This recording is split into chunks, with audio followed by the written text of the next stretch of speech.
जी के किससे हम रिलेट कर सकते हैं, SDG goals, you know sustainable development goal, तो उसमें एसडीजी गोल 1, 2, 3 गोल है, 1, 2 वगैरह, पॉवर्टी इरेडिकेशन। तो आप जब मेंस आंसर लिखोगे तो उससे भी कोलैबोरेट कर दोगे। अगर हम ये सब चीजें प्रोवाइड करा रहे हैं तो हम बेसिक नेसेसिटीज लोगों को फुलफिल कर रहे हैं। यहाँ पे लोगों की और खाने की तंगी हो रही थी, तो नो फूड, मतलब no one left behind without food, no poverty का गोल भी हम कंप्लीट करेंगे, अकॉम्प्लिश कर सकते हैं।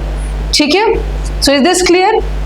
सो write down one way forward, you write down migration topic अगर आता है तो वे फॉरवर्ड आप लिख लो एक बार। What is the way forward that you should have?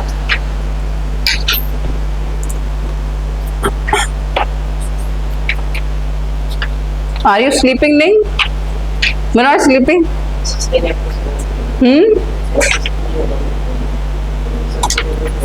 Sustainable, हाँ, ओके ओके ओके, चलो। India needs to introduce, write down, India needs to introduce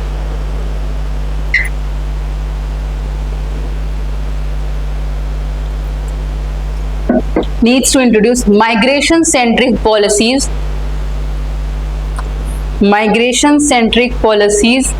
and institutional mechanisms in order to ensure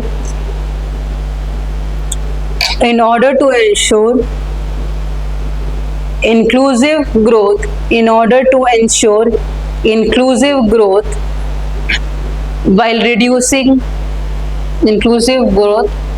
while reducing distress induced migration.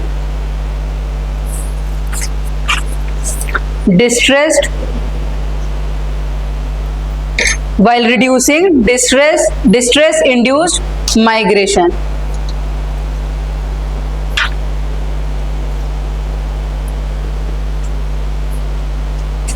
This could result in increasing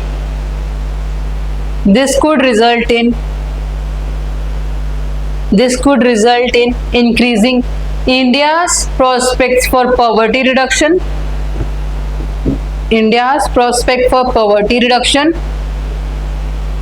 This could result in increasing India's prospects for poverty reduction and achieving SDG Goal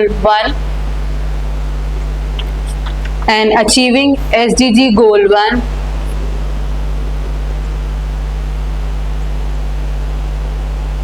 that is no poverty. Last में एक और point the state shell, write down another paragraph, okay, the state shell ensure a life of dignity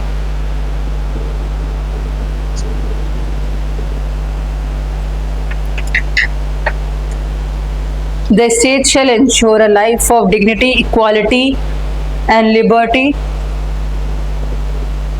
for the migrants.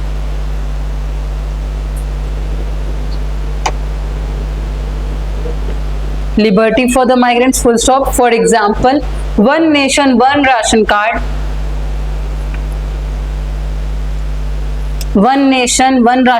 Scheme will enable migrant workers. One nation, one ration card.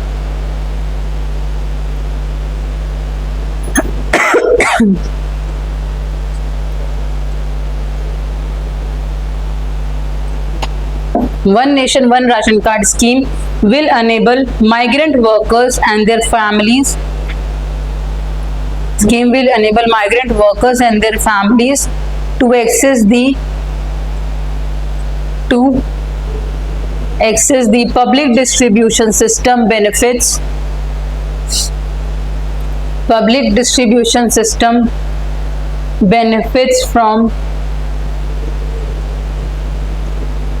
Benefits from any fair price shop in India.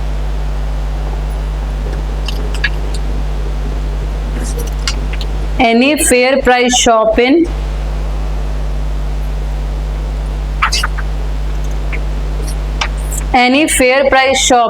India. Okay, write down one homework question also. एक homework question लिखो. Discuss the changes the changes in the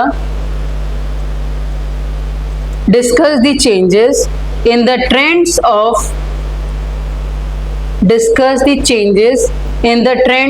labor migration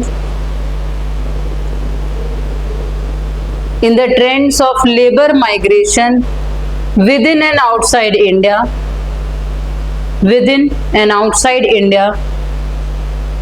in the last 4 decades.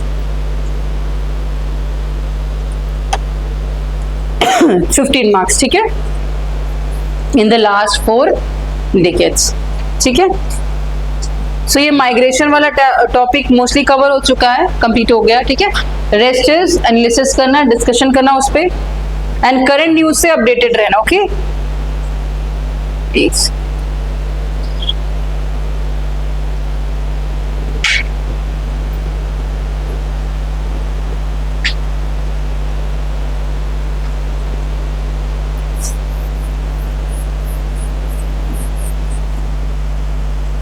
One, Human Development Index, HDI.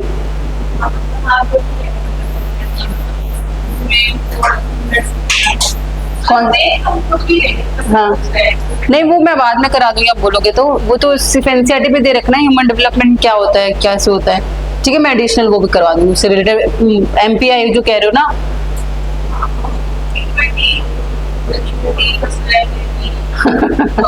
अच्छा आप NCERT याद करके अच्छा ठीक है, बढ़िया. एचडीआई भी कर लेंगे, ठीक है, वो भी कंप्लीट कर लेंगे. ह्यूमन डेवलप वो इंडेक्सेस में या तो आपको मैम कराएंगे या तो इकोनॉमी वाली मैम करेंगी. एचडीआई वो होता है ना, इकोनॉमिक मल्टी पॉवर्टी इंडेक्स वगैरह. एचडीआई वो इकोनॉमी के पार्ट में आ जाता है, ठीक. हाँ, इकोनॉमी के सेक्शन में वो आ जाएगा, ठीक है. तो इसलिए मैंने वो चीज़ यहाँ पे नहीं करी, सिर्फ पॉपुलेशन के जो स्पेसिफिक कॉन्सेप्ट है वो मैंने किए. एचडीआई, एमपीआई जो भी इंडेक्सेस वगैरह वो इकोनॉमी वाले मैम शायद करवाएंगे, ठीक है. अगर नहीं करवाएंगे तो फिर बाद में करा देंगे, ठीक है. चलो अब नेक्स्ट टॉपिक नए पेज से, और एक पेज जरूर लीव कर देना आंसर के लिए, ठीक है. You write down human settlements. अब we were studying about the population ना, कहाँ कैसे रह रही है, कितनी रह रही है, वेयर इंडियंस आर लिविंग, ठीक है. Now we will look at their how settlement, how they are living, what is the structure or form they are forming while they are living in any city or any region. This settlement shows the relationship of India, मतलब humans with their environment, ठीक है. जैसा environment होगा, जैसी physiography होगी, उसके हिसाब से सेटलमेंट होगी, उसी हिसाब से पैटर्न डेवलप होंगे कि नहीं होंगे. So what does human settlements imply? It implies the relationship of humans with the environment, ठीक है. This is a simple definition. Suppose if you are living in his northern place, it is a favorable environment for you or not, ठीक है. You will form your home और houses, आप societies develop होती हैं तो काफी चीजें देख के develop होती हैं. Indus Valley civilization, ठीक है. This was the river. People first started to live near the river only. Settlement develop वहीं से शुरू हुए ना civilization. तो वो river के पास क्यों हुई? What were the reasons? What are the probable reasons? What probable reasons? Basic needs. तो वाटर हुआ, ठीक है. वहां पे फिर इरिगेशन, उस वाटर हम इरिगेशन के लिए यूज सकते हैं, अपने एग्रीकल्चर फूड के लिए यूज कर सकते हैं, ट्रांसपोर्टेशन के लिए भी यूज किया जाता था. आपने देखा होगा ट्रेड में काम आता है कि नहीं, इनलैंड. और मिनरल रिसोर्सेज, हाँ उन्होंने बोला, ठीक है. So areas usually all the civilizations have initial, Chinese civilization हो, मेसोपोटामियन सिविलाइजेशन हो और Indian civilization, they all started near the rivers only because it was these reasons that cater to the needs of the human population, ठीक है. Write down, we will start with the human settlement. First write the basic definition. The study of human settlements,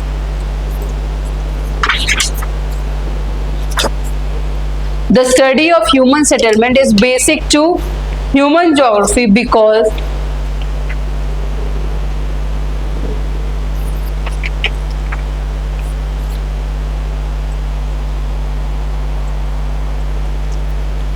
the study of human settlements is basic to the human geography because the form of settlement, because the form of settlement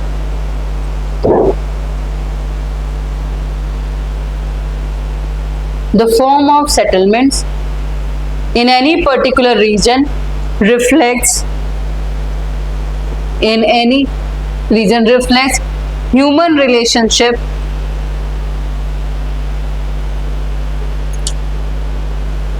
human relationship with the environment.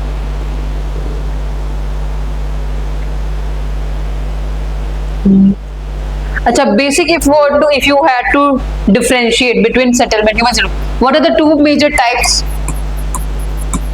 Human, जैसे अब current scenario में if humans are living, what are the two basic divisions, broader divisions that you see where people are settled? Correct. ठीक है, human settlement broader division is many people are living in rural areas. ठीक है, this is the broader demarcation that you can, कोई rural area में रहे, कोई शहरों में रह रहा है, सो rural and urban settlements, this is the broader demarcation, right? ठीक है, अब पहले हम देखेंगे पैटर्न्स क्या बनते हैं, different types of pattern that settlements make. Okay, we are not looking at the types. ठीक है, अभी पैटर्न देखेंगे, what type of patterns settlements में. ओके, ठीक है, first is linear pattern. Understanding linear मतलब हाउसेस क्या है, एक सीक्वेंस में, एक लाइन में अरेंज है. जैसे कोई रेलवे लाइन जा रही है, उसके आसपास सारी लाइनें शुरू हो जाती हैं, तो लीनियर मतलब straight line. If the human settlement mean what, houses where there how they are located. ठीक है, so first one is linear settlement, मतलब the settlement is in a straight line. ठीक है, all the houses are located in a straight line. वहां पे एक road गुजर रही होगी, उसके आसपास सारी घर खड़े होंगे लाइन से, या फिर रेलवे प्लेटफॉर्म जा रही है तो उसके साइड में सारे लाइन बनी होती है घर की. ठीक है, so this is called, first pattern is called linear pattern. ठीक है, second is cross shape pattern. Can you see the cross? Two roads, suppose this is one road is going and this is the another road, and near to that road people are settled there. लोग रहते हैं ना, अगर कहीं पे चौराहा होता है, समझते हो ना, उसके आसपास क्या है, घर बने होते हैं. सेटलमेंट मीन्स हैबिटेशन, जहां पे लोग रह रहे हैं. ठीक है, so this is what called cross shape pattern. ठीक है, next is third one, star like pattern. Getting, this are different patterns. Pattern और टाइप्स अभी जब मैं करवाऊंगी रूरल अर्बन तो वो अलग होंगे. ठीक है, these are the pattern of settlements. This is third one is star pattern. Fourth, T shape pattern. T shape, this is one road going and this is the another road. ठीक है, T shape. Then circular pattern. Fifth one is circular, बीच में मान लीजिए कोई river या pond या lake आ जाता है, उसके चारों तरफ we have different habitations, so surrounding a region. यहाँ पे हमने क्या देखा, पॉन्ड हो गया तो उसके आसपास क्या है, घर रहते हैं ना, बने होते हैं for the survival. So this is called circular pattern. ठीक है, समझ आ रहा है, आर यू गेटिंग? सो वो देन डबल पैटर्न. डबल में क्या कहते हैं, दो ब्रॉड डिविजन्स हैं. ठीक है, दो तरीके के पैटर्न्स में है. This is the broader division. Okay, एक इधर से भी पैटर्न, यहाँ पे भी सेट है एक लाइन, और फिर एक और लाइन इधर से भी आ रही है. मतलब ये सिंपल उसी के तरीके से, जैसे क्रॉस वाला पैटर्न हो गया, उसी से मिलता जुलता इन्होंने क्या दे दिया, डबल पैटर्न. मतलब दो एक जैसे दिख रहे होंगे, मतलब दो पैटर्न जब मिक्स हो जाते हैं आपस में तो उनको आप डबल पैटर्न कंसीडर करो. ठीक है, गेटिंग?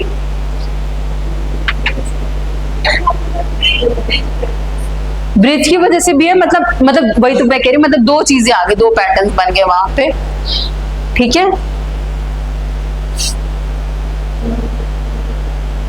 मतलब लाइन तो स्ट्रेट ही जा रही है, मतलब एक इधर से भी एक क्रॉसिंग कुछ बैरियर बन रहा है और इधर से भी कुछ बैरियर आ रहा है, जिसकी वजह से क्या है, पैटर्न्स क्रिएट हो रहे हैं. So this is just the type. Names आप जरूर अपने नोटबुक में लिख लो. These are the types of pattern. First one, अच्छा repeat all the names, so you repeat, what are the types?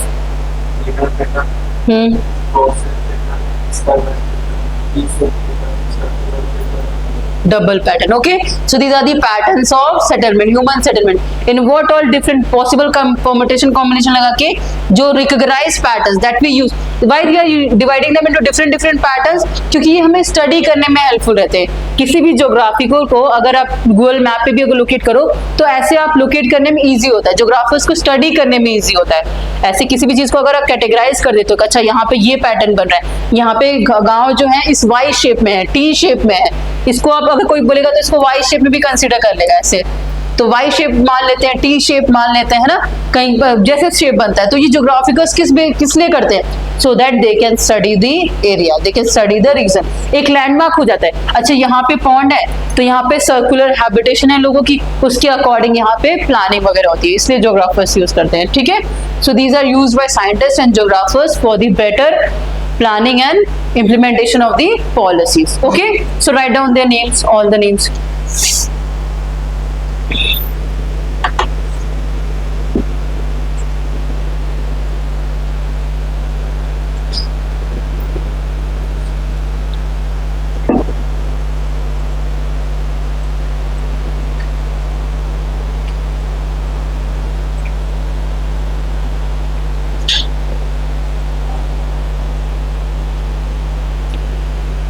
ठीक है,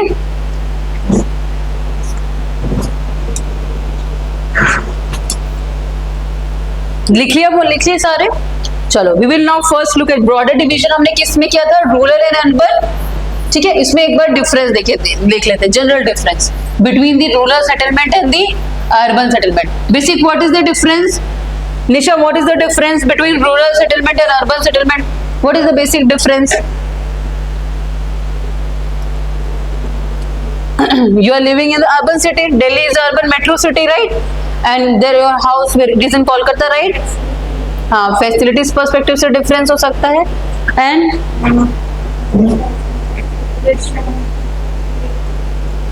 health and okay, education, ठीक है। Settlement perspective से देखेंगे, settlements are bigger in size.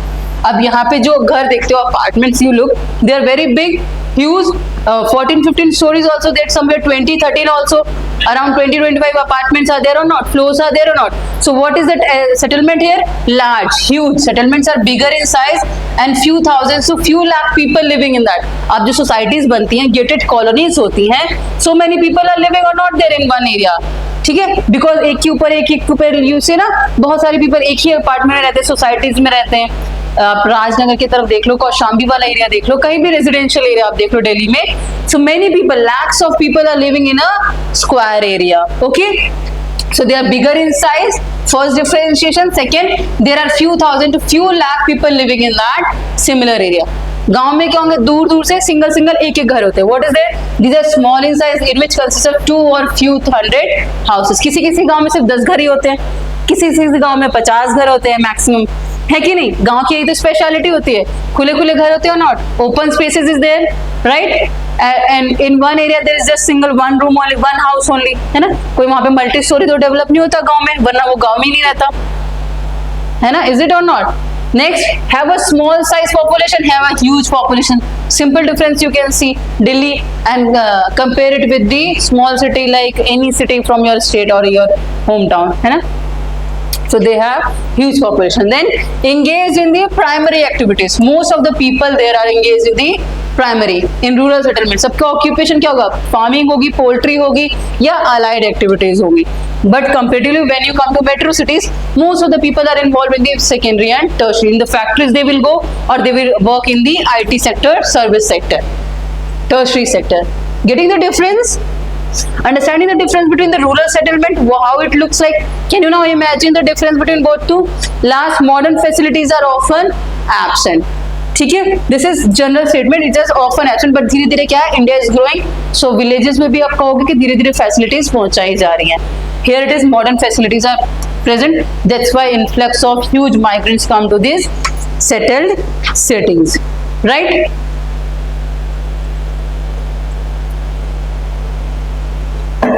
चलो एक बार हम ये देख लेते हैं आज क्या क्या टॉपिक्स किए, एक बार रिवाइज कराने नहीं. What we did today? What all topics we completed today? Migration only we completed, right? Migration complete किया, आज हमने पॉलिसी कंप्लीट की, ठीक है. एक बार आप हेडिंग्स लिख लो, इसको डिस्कशन हम कल कर लेंगे. Types of rural, what are the types in rural settlement, right down the type. इनके नेमिंग्स आप लिख लो, फिर इसको हम डिटेल में थोड़ा सा एक एक लाइन के बारे में कल लिख लेंगे, ठीक है. First one you right clustered.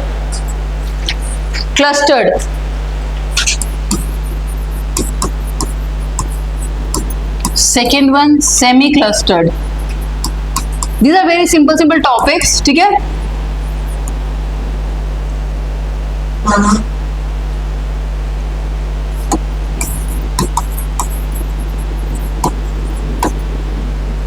Hamlet, clustered, hamleted, and fourth one isolated. ठीक है, isolated or you can say dispersed.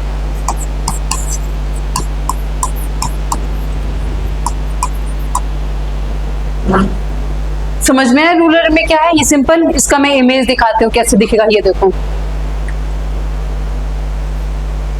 अगर यहाँ पे मैं अगर दिखाना शो करना चाहूँ,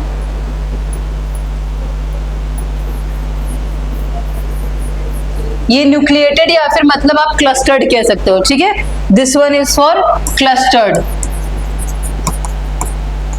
ठीक है, कैन यू गेटिंग क्लस्टर्ड? कैसा दिखेगा क्लस्टर्ड? सेमी क्लस्टर्ड एरिया, इसको आप कंसीडर कर लो, जहां पे थोड़े इधर भी होंगे, कुछ इधर भी घर बने होंगे, यहाँ पे भी घर सेटलमेंट्स होंगी और यहाँ पे भी। तो ऐसे एरियाज आप किस में कंसीडर करोगे? सेमी क्लस्टर्ड में। ठीक है, नेक्स्ट वन इज हैमलेट, मतलब एक बड़ा सा एरिया है, गांव होता है जिसमें कस्बे बटे होते हैं। जैसे suppose this is the one region, one village. Okay, इसमें क्या कहते हैं ना कि ये एक अलग एरिया, ये एक अलग एरिया, ये इनका बटा हुआ है। जैसे गांव में तो टोला कहते हैं, कास्ट के अकॉर्डिंग, रिलीजन के अकॉर्डिंग बटे होते हैं थोड़े थोड़े दूरी पे। ठीक है, दैट आर कॉल्ड स्मॉल, मतलब इसमें क्या बीच में से या तो एक रास्ता जा रहा होगा, रोड जा रही होगी, है ना, इधर वाले उधर वाले ऐसे होते हैं ना गांव में, तो इसको हम क्या कहेंगे? Hamlet. There are less people compare to the semi clustered region. ठीक है, ये लेस होते जाए। यहाँ पे आप देखो पीपल कितने बहुत ज्यादा है, क्लस्टर्ड में क्या है, बहुत ज्यादा पास पास है, many people are living. Semi clustered में थोड़े से लिमिटेड है। ठीक है, ये जो मेन सेटल, मान लीजिए सारे क्या हैं, हिंदू ही हैं, बट हिंदू में भी काफी सारे डिविजन्स होते हैं कि नहीं। एक एरिया में मान लो सारे ब्राह्मण पंडित है, हिंदू हैं, बट उसमें भी आप देखोगे पता नहीं बहुत सारे डिविजन्स होते हैं, हिंदू में भी, मुस्लिम में भी और क्रिश्चियन में भी। सो उनको अगर हम बायफर्ट कर दें स्मॉल स्मॉल एरियाज में, तो वो क्या हो जाएंगे, हमारे हैमलेट्स हो जाते हैं। और आइसोलेटेड डिस्पर्स मतलब कि ये देखो अलग अलग, कभी कभी देखो गांव से निकल के लोग रहना शुरू कर देते हैं दूर जाके, तो that is isolated and disperse type of settlement. ठीक है, all the four terms are clear ना, clustered, semi clustered, hamlet and the isolated and dispersed. Okay, चलो we will end it here. Okay, thank you class.